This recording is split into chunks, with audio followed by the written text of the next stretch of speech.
Welcome to the Mindfulness of Singing, and I'm Denise, your sassy, spunky scientist. And I'm Tony, your bubbly, big-hearted flower child.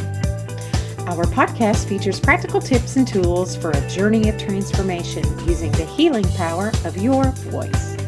Each podcast, we will delve into the mind, body, and spirit connection by interviewing inspirational guests, sharing personal stories, and discussing the most recent scientific research. Tune in and join our community of mindful singers.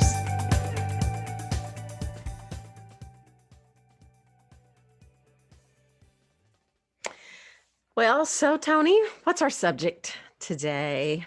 Our subject today, well, as you know, Denise, my girlfriend is pushing me forward. It's a big push, but trying to get a little more presence on social media. And I opened up an Instagram account, and one of the first people that came up was a student that I hadn't talked to in a long time, and I immediately connected with him. That's And cool. yeah, and it was cool. And it turns out he has a big audition coming up, and um, asked if I could help him with some things. And so, of course, I said sure. And unfortunately, this week has been a little heavy for me because when I went to connect with him the second time, um, he'd had a really tragic weekend. And I thank God that he's still with us. That's how tragic and Oh heavy. my.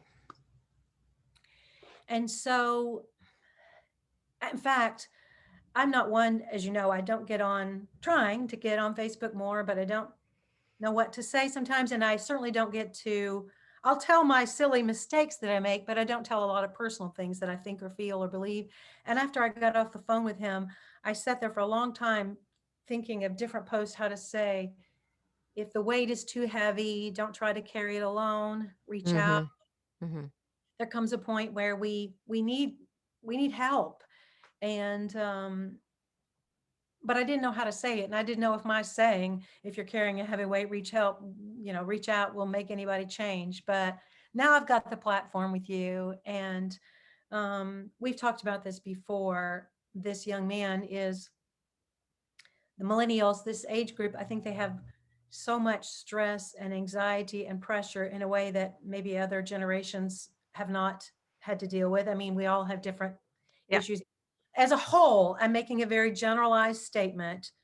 They seem to be full of stress and anxiety as a generalized statement. And so we talked about what had happened and what he's done and how this treatment that he's seeking. And we've been in touch several times since then. And I said, do you feel like singing? And by the time he left, his whole mood and energy had shifted. And I can't tell many. And when I got off the phone, I thought singing is food for the soul. And he had just had a big soul food episode. And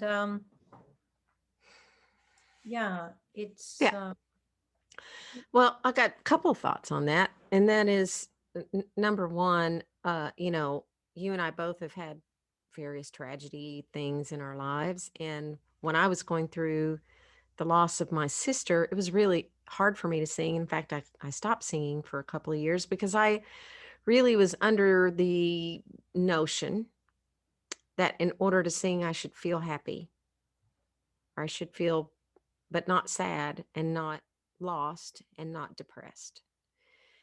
And it's counterintuitive because really and truly, that's the time you should really sing, is when you are feeling in those ways, because not because it's easy or because it will feel authentic, because it may feel very inauthentic to sing, to do something that brings you so much joy when you are not in a moment of joy.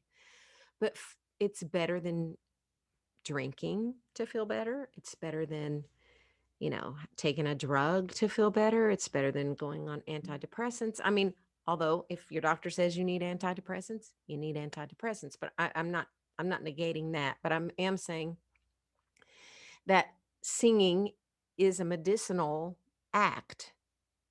It releases all kinds of feel-good hormones, oxytocin, serotonin, And in that way, you're giving yourself a medicinal boost to the brain, which, as we know, is where depression and suicidal thoughts or feelings of wanting to hurt yourself, whether it's cutting, or whatever, come from.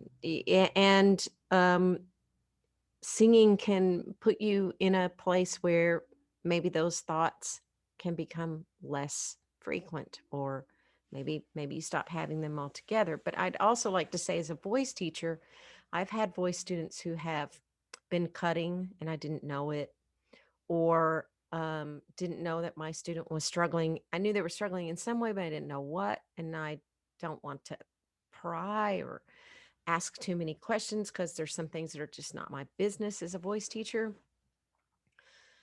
And then I find out, that they're in the hospital because they've tried to hurt themselves. So, and it's a shock to me.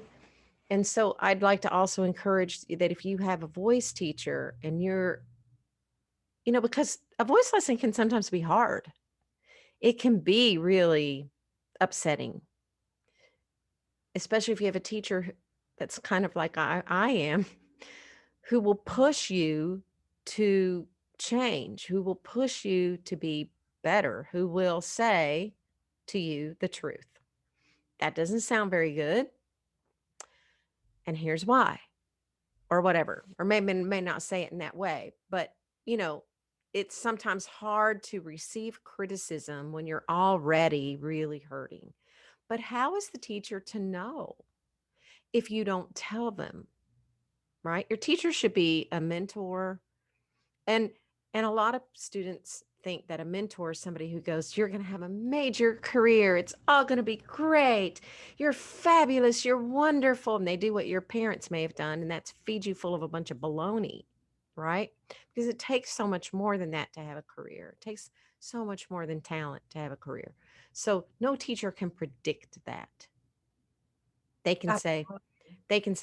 I think you could have a career if you could do this, if you could do this, and you could do this, and the stars aligned and the moon is full. I mean, it's a crapshoot. It really is. And so um if you're in a really vulnerable state and you work with a teacher or a mentor who's doing what they're supposed to do, and that is not tell you that everything is wine and roses, but rather tell you the things that need to be changed, that need to be fixed, and sometimes kick you in the butt if you need it, right? I mean, I'm grateful for every teacher that's ever kicked me in the butt. I'm not grateful for the teachers who just went, "That was fine, dear. Thank you. See you next week." Not grateful for that teacher. Not even I resent that I had a couple of teachers like that. I resent it. But, in hindsight, at time it was great. Woohoo, whistle Dixie, because Yeah. then they're telling me everything I want to hear. This is awesome. But I guess what I'm saying is that if you are really hurting and you are really struggling, don't feel ashamed to say to your teacher, "Today I'm really struggling. I am hurting and I don't feel okay."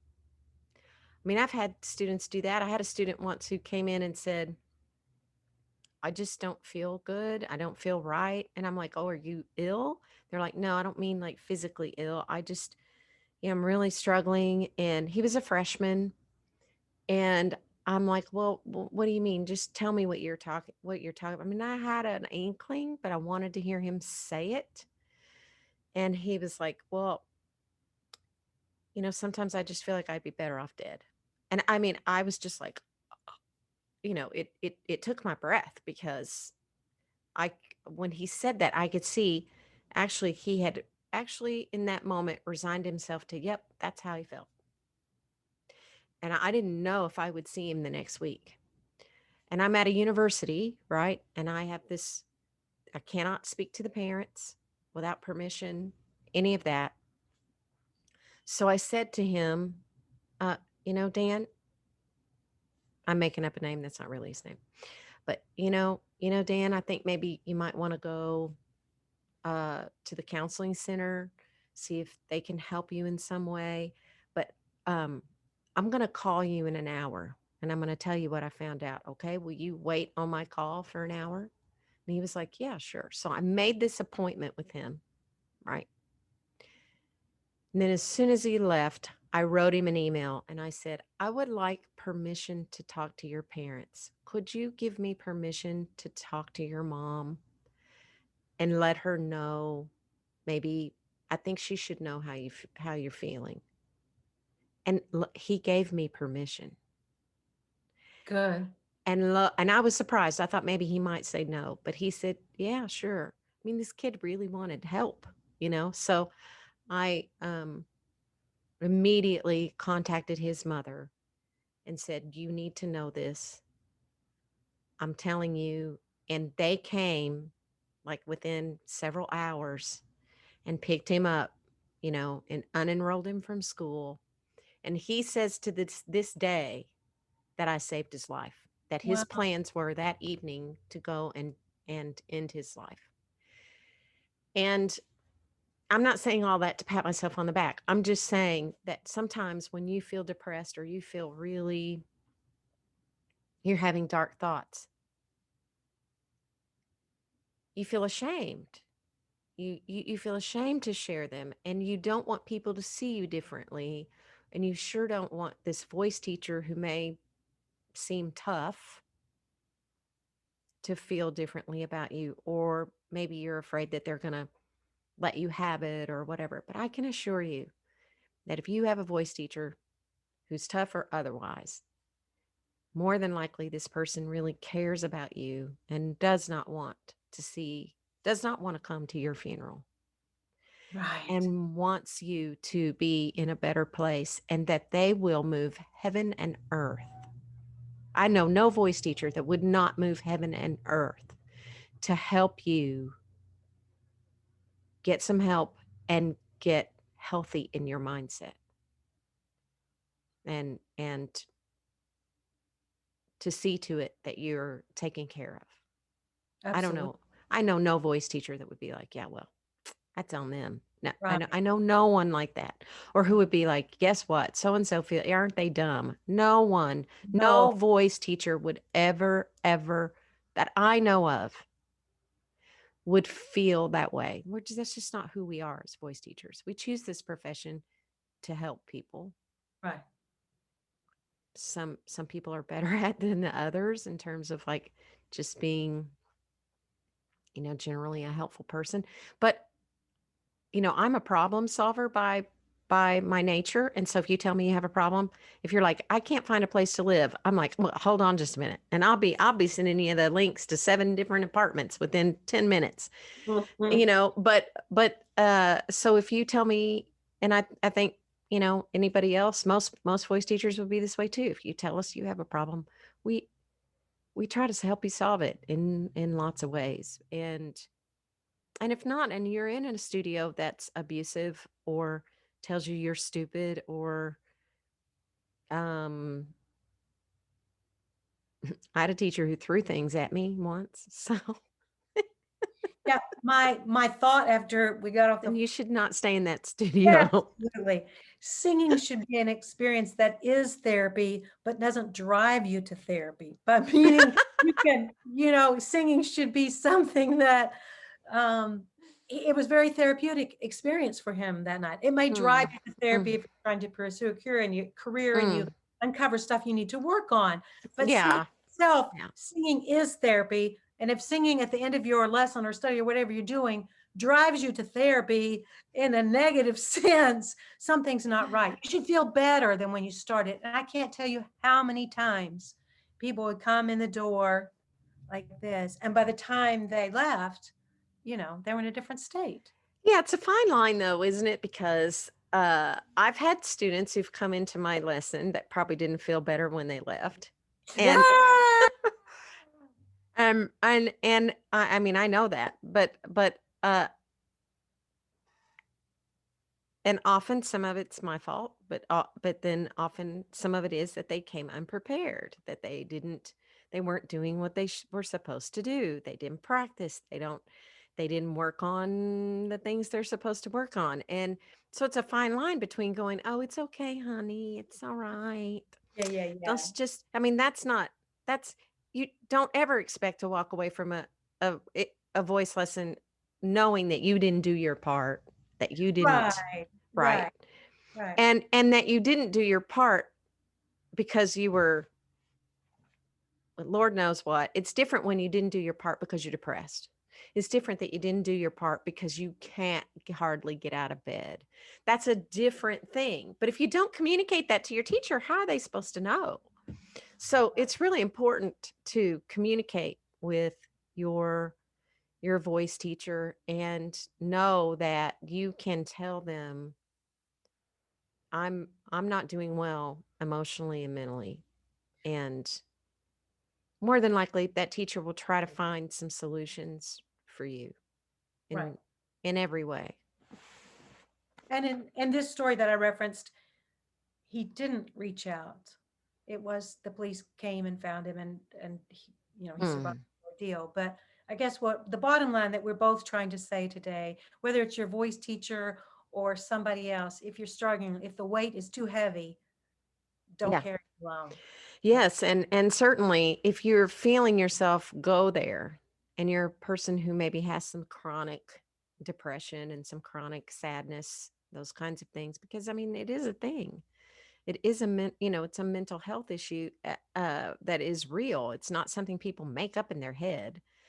Then y- singing can help. So sing more when you feel that And way. and this is my last, well, it won't be my last because I just believe in it so much. We just started by simple humming. He Oh thought yeah. he was relaxed and everything, and I'm like, no, you're just too much. You're too tense.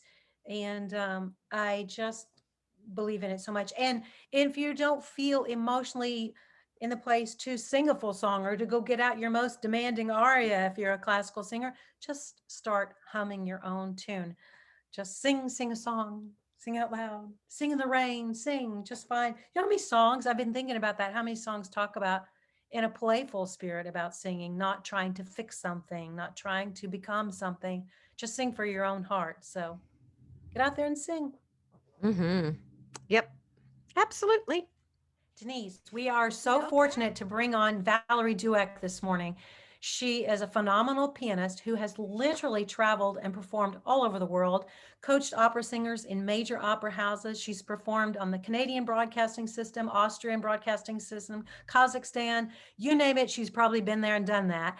And she's Yeah. taken all of those skills and training from relocating and performing and being a collaborative pianist to create a unique business called the Musicians Relocation Coaching Service. So we're going to learn a lot from her, I'm sure. So let's Mhm. bring on Valerie Dueck. Yeah, that's great.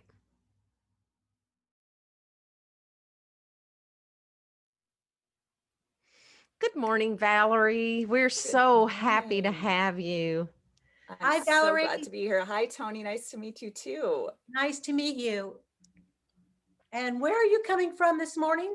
This morning, I'm coming from my former childhood camp counselor's basement Oh my in goodness. Wow. in Steinbach, Manitoba, in the middle of Canada, right in the center. I'm quarantining right now, and so this is where we're meeting up today. But ordinarily, I live in Geneva, in Switzerland. You must have been a really nice kid because my former camp counselor wouldn't let me anywhere near their home. She's telling the truth. I bet They'd that's be like, true. "No, that bitch is going to set it on fire." No. Well, That there is is a so stove true. here, so I don't know what's going to happen. That's funny, Denise. Well, I mean, it's the truth. Oh, I'm not doubting it. I'm not doubting it's the truth. Well, Valerie, as we said earlier, you offer the musician's relocation guide. Is that ever a career path that, when you were in school and practicing all those hours playing the piano beautifully, by the way, Thank you. I bet you didn't Mhm. think, I'm going to one day offer. So tell us, I know that could probably be a very long story, but in a nutshell, how you got from the practice room to, in addition to your playing, to the musician's relocation coaching. Well, I will try to keep it brief because it's a lifetime of history that brought me here. But I have, in the past 20 years, I realized I added it up actually just this year. I've moved 15 times. And so over the course of those years, I've I've developed techniques and strategies for how to integrate into a community more quickly, because I've really needed to, I mean, I'm a passionate music maker, and so I've needed to find strategies in order to jump into a community as quickly as possible, simply because I know that I love moving and I want to do both. So Do I have you to find really my love way. to move? I really love um, the experience of jumping into a new culture, seeing what it's like, having the opportunity to learn another language. As a vocal coach, this is really important for me. And yeah, and getting to see where the music that I love so much has lived. And so for the most part, I've lived in European countries. And I love exploring the culture as fully as possible. So yeah, I do love moving. Really? Oh my gosh. So I'm a preacher's kid, and my dad felt the call of God every 3 years. And I would I be can like, relate God, to your dad. yeah, I would be like, God, you need to shut up, because I was in a different school all the time and having to I'm make new sorry for friends and that. all of that. So that was really, a tough upbringing. And in my adulthood, I think because I was conditioned for that, about every 3 years, I start getting itchy. I'm like, Yes. we need to rearrange the furniture, or I gotta go, Yeah. So, I've moved a lot as an adult. My children are not very happy with me in that either, but I literally hate to pack stuff up and move it. Like, that is the worst. And it will keep me from going very quickly. So, do you do you guys have somebody who comes in and does all that for you? Yes. Okay, well then Yeah. there you go. So my husband works for Foreign Affairs, and so for Canada. And so not all of our moves have been with them, but it certainly makes things a lot easier. I know I Okay, well have that the explains it then. benefit. Yeah. Yeah, that would Yeah. make it much more doable. Mhm. I can Mhm. even move my piano as a result of that. I have to pay for it, but I'm allowed to move it. So this Wow. is this is another big advantage, that I can just get set in and start it up right away as soon as I get into a new place. And you have a name for your piano. I do. Her name is Bernadette, and normally she's sitting right behind me, but today I've got this beautiful stove that I don't know how to work. Oh. Um, so I did not turn Bernadette into a stove, just for those of you who are worried. But I had a series this past summer called Well-Tempered Bernadette, A Piano's Tale of Five Cities. And in that series, I interviewed different musicians that have met Bernadette in each of the cities that she's lived in, all around the world in 3 different continents.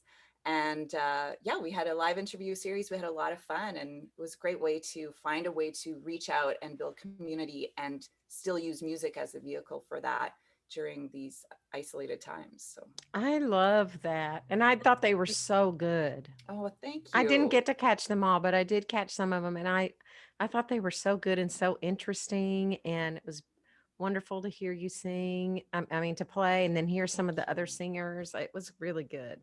Thank you And so I much. understand that some of the opera companies picked it up and used it. Yeah, that's right. Opera Canada was sharing that.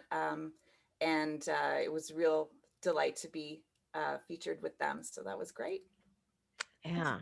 that's very clever. I think being clever is one of the keys to creating something in this musical world, especially now and just in general, and to thrive as a musician. What is the number one, I don't like this word, mistake, learning curve that you see people making as a musician when they travel? I know you've got to start over with making friends and networking, and I find it a bit daunting. So what tip would you give? Well, I often say that the biggest tip that I've noticed is that you have kind of a 6 month window to really jump into a place, and this is your golden period of time. And it actually kind of painfully coincides with the learning, the culture shock kind of learning curve. So I don't know if you know about the 4 stages of culture shock, but the one that we know the most is the one that's sometimes called culture shock, which is the frustration period. And this generally sets in, of course, we know the honeymoon period, then it's, the frustration period, then the adjustment period, and then the adaptation. And so the the frustration period happens early on, and it's one of the things that often makes us shut down.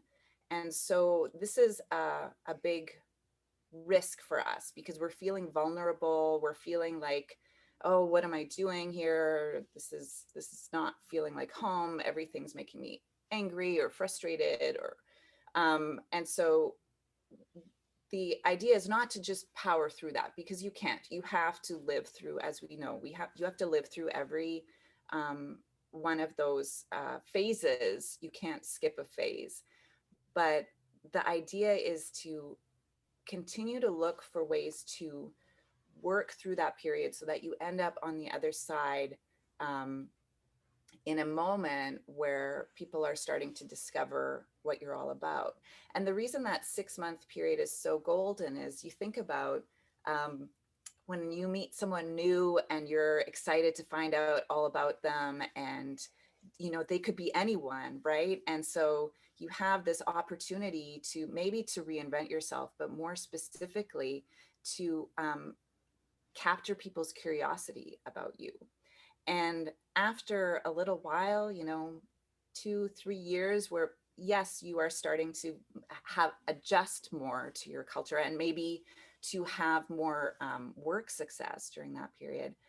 But the risk is that at that point, you're kind of old news. So if someone hasn't heard about you by then, they're thinking, well, why should I hire you now? You've been here for 3 years and you don't work here, you don't work there. So it's really, I find that what is important and actually really helpful is that first 6 months to dive in and really focus on your goals, because as a result, you're helping yourself overcome the culture shock. You're building a community around yourself. That's like number one.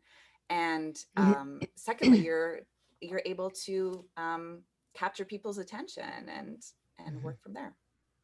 That seems almost counterintuitive, because you might think, well, first I've got to get established, I've got to make friends, but it makes sense as you talk about it to use that you're the newbie, you're exciting and new, and that's going to wear off, and capitalize on that.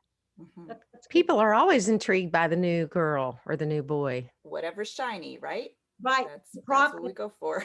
The prophet is not Yeah. known in his own hometown. I Yeah. mean, so might as well use that to your advantage. That's beautiful. So if someone's lucky enough to get to work with you, can you walk us through what that kind of looks like? Yeah, absolutely. So I have a coaching program called the Musician's Compass, Charting Your New Course. And right now we're working one-on-one.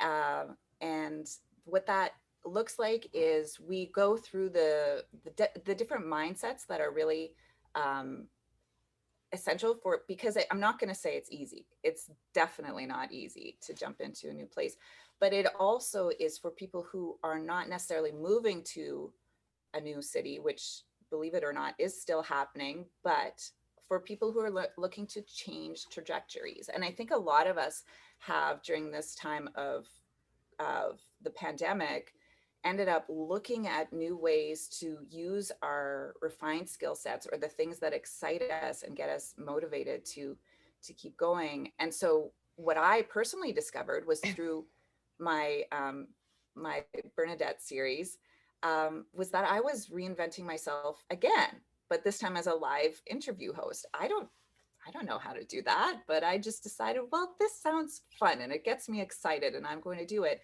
And I realized through doing that that um, I was, I guess, reinventing myself again, but really looking at the same skill sets that I do when I move into a new place, because now I was just moving into an online world. So when someone is working with me, we can look together at, um, if they're just changing trajectories in their career, how we can use those same skills to get them fired up and get them started. And we're all kind of still, that 6 month window isn't so far gone yet. We're all in this new world. We can still take advantage of that, and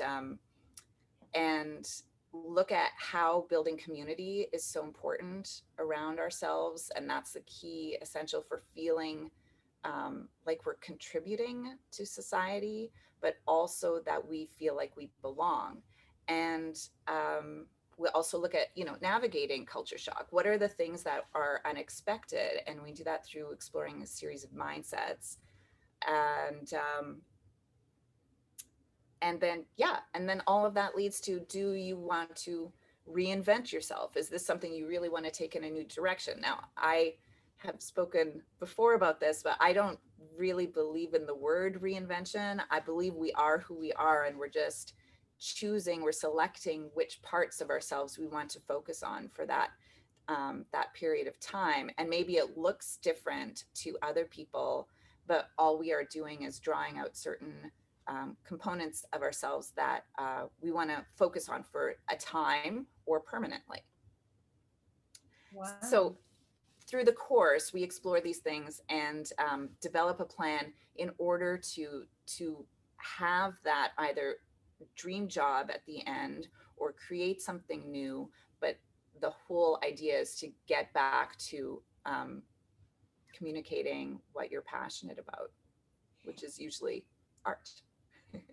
Your business couldn't be more timely. We're all relocating in our life and reinventing. I like your terminology around that, because we are who we are, but recreating, I guess, refocusing. Those are wonderful nuggets of wisdom. I can see Denise's head spinning over there. What are you thinking? No, I agree, but I think I think it's interesting that you say that you're drawing the parallels between now and a move, and yeah, it is really different. And I think there are kind of two different kinds of people in the world when it comes to moving or having change. And there are those who are like, okay, I've moved. How am I going to make the most of this? How am I going to move myself forward? What am I going to do that's going to be exciting and whatever to me, you know? And then there are those that are like, uh-oh, change. Mhm.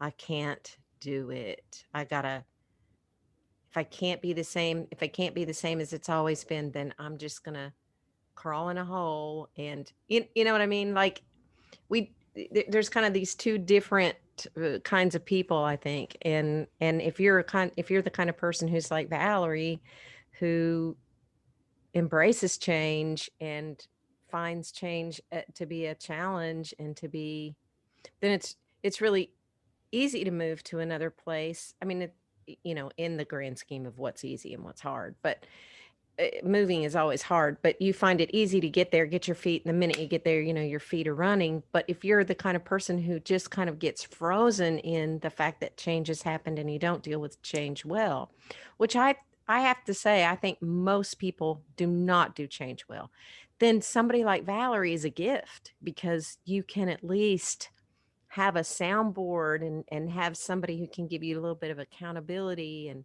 tell you it's going to be okay. And that, you'll look back at this in 5 years and go, oh, I'm so glad we moved here, if you take these steps, or so. I think most people don't. I think it's rare when somebody likes change. I think that's a really good point, and I think it's there are there are risks to moving as well. And I'm not going to negate the fact that one of the first things I talked about already today was the frustration period, and it's really um, it's really something that we have to take seriously, because this is something that can break people. Hmm. This is something that we learn about in terms of negotiating culture shock. That period of frustration can really be the determining factor about so many heartbreaking um, experiences that people go through. And so it is not something small. And there's no knowing which time, which move, which redirection is going to be the one that breaks you. Um, and you can put yourself back together again. But I've talked quite a lot about my experience with moving to Kazakhstan. And there, it was a very isolated experience. And I did not love living there. I had a big preconception about what it would be like to live there. And this great adventure, and I was so excited to move. I had learned quite a lot of Russian before we moved, so like I was getting the what I knew to be for me the typical barriers kind of under control before I went. And nothing could have prepared me for that. And this to me is still to this day is mind boggling, because now I'm looking out here, I'm in Steinbach, I'm near, very near to my hometown where I grew up, and a town of 400 people called Yeah. Kleefeld. It's much bigger now, but, and it was flat. It was nothing. There was nothing there. And throughout that, my childhood, that was what the world looked like. We Mm. would go on trips and we would see other landscapes and stuff, but it was flat, and it was now through my adult eyes barren. It's cold, it's winter, you get snow drifts as they change, which is beautiful, but it can be a bit alarming. And so I thought, well, moving to the northern part of Kazakhstan, which is Siberia, I thought that will be fine. I'm used to living kind of in those kind of isolated places. I've got a handle on the language. I was completely unprepared for how isolated I was going to feel. And um, And how people who cold. -40 is, Oh my gosh. Wow. There's a reason why the Russians send people who misbehave there. it What? was, it was, Siberia. yeah. So I didn't probably do that gracefully, but yet I learned a lot from that experience, and I learned more about what I need. And the move to Geneva was the move after that, and probably as a result of that, my easiest move so far. And not just because of the difference in, the language is French, so that's closer at least to English. A lot of people speak English, and I've been able to learn French to a much higher level than Russian. But I think just a lot of that preparation. Now I was moving with two kids, then I moved with one. The those kind of um, things to navigate, I had a better handle on in my mind what I would need. Even moving here for the quarantine, I had a very specific list for how I was going to navigate my 14 days. And so it helps. It helps a lot. You've given, Kazakhstan. I yeah, can't imagine. she's still stuck I'm on just being like, freaking whoa. cold. Oh my It was gosh. it I was think if my cold. husband came home and went, guess what, honey? I've been relocated to Kazakhstan. I'd be, guess what, honey? The divorce lawyer's See coming in ya. about 10 minutes. Yeah. Have fun. Wow. Well, Anyway, yeah, go ahead. um, in addition to coaching with you, you have some type of a 3-day program. Can you tell us more? Yeah. So in mid-October, I launched a 3-day free training. And if people would like to get to know more about what it would be like to work with me, I will be providing the link to that, to the Mindfulness of Singing. And you can share it with people. They can just sign up there, and it's totally free. I also have the assignments that we did during that 3-day period. And we just kind of go through what some of those main steps are for redirecting, and what some of our options are as well when we're moving and redirecting to a new place, financially speaking. So that's something we talked about a lot in the 3-day um, free training. So I'd love to see you there, and I'd love to hear back from you. If you happen to take that in, just shoot me a note, and we could have a little chat about that. That would be great. That's awesome. Yeah. Your business, like I said already, is so timely, and what a gift for people as we're all searching to find our way in this time. So, Does it yay. matter Thank if you. it's international? What if I'm moving from Dallas to Washington, D.C.? In my experience, the more expectations we have, the more culture shock we experience.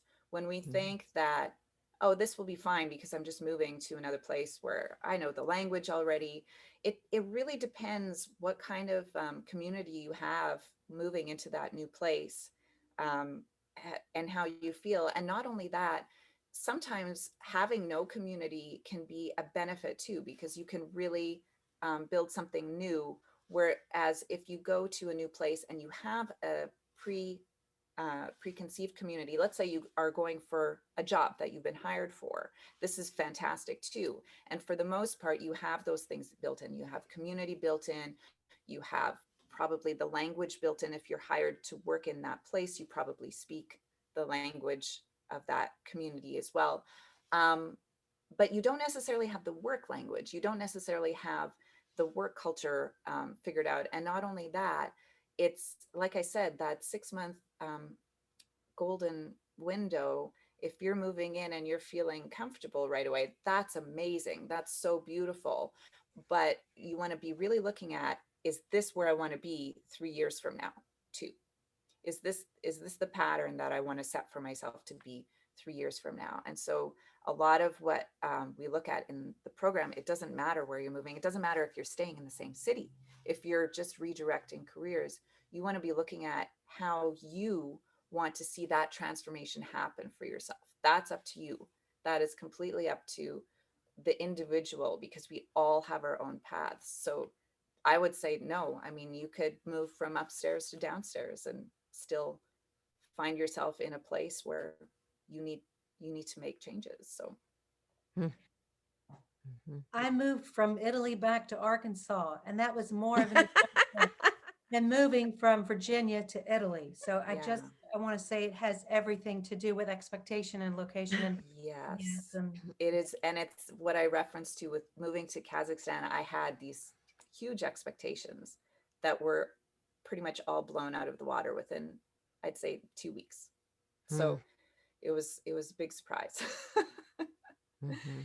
And a lot of people will tell me too that it's the returning back home, or the Mhm. reverse culture shock. That's a big surprise, right? Well, I would think that would be the thing you'd have the highest expectations about. Hmm. Like your expectations may not be so high if you're moving to Kazakhstan or if you're moving to a country where you don't speak the language.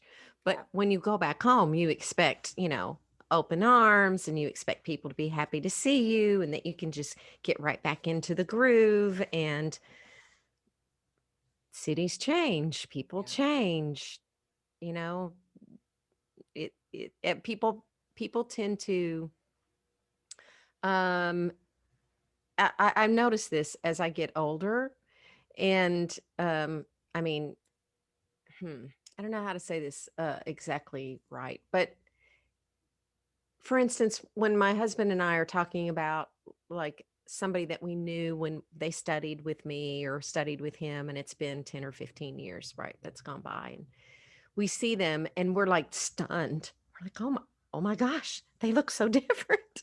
You know what I mean? Like, uh, and for you, time tends to stop, right?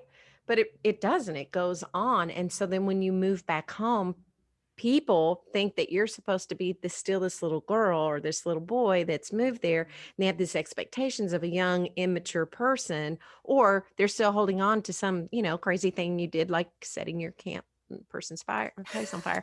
And Just that old thing. just that old thing. And you don't realize, I mean, you do on an intellectual level, but people change, things change, life goes on, the city grows, expectations change, and then you find you are indeed a stranger back in your own hometown. Mm. So I think that's Yeah. that's a place where people would have really high expectations, and when they're not met, it can be a real struggle. And you think it's going to be easy, you're just going to go home. Yeah. and Yeah. I can That's very see true. and I can see people using your skills even if they aren't, as you said, changing locations, but just changing paths because of all those skills that you've Mm, acquired for doing that help in a transition. So reach out. She sounds like a wonderful gold mine, an asset to help navigate mhm. these strange times. We're all in strange times, so we all could use a coach. Where can people see your Bernadette series? Right. So if whatever you want to learn about me, you can go to my website. It's valeriedueck.com. And I have my coaching page there if you want to learn more about the program. I also have my Bernadette series right there on the website, and it's under So the they're not media on library. YouTube. Yep, they're also on YouTube. You can go to my YouTube channel, Okay. and you can find them at either of those places. They're both collected nicely. On my website, it's a little tidier because I'm able to put it in a nice sequence of how the Oh, yeah. the series unfolded. So, Mhm. but absolutely, you can watch it on the YouTube channel as well. Your Great. website is beautiful, and I love the pictures of you at the piano with your reflection in the piano. It just Oh, really thank beautiful. you. Nicely done. Thank Thank you. you very much for sharing your wisdom with us. And Thank you so much, Tony and Denise. It's so Thank you, great to Valerie. be here on your podcast. And I know the mindfulness of singing is going to be a wonderful contribution to singers and musicians everywhere. So congratulations on this huge undertaking. And I can hardly wait to see where it ends up. thank Thank you. you. Thank you. Bye. Thank you so much for listening. We are very grateful that you joined us today. If you like this podcast, please subscribe, write a review, share it with a friend.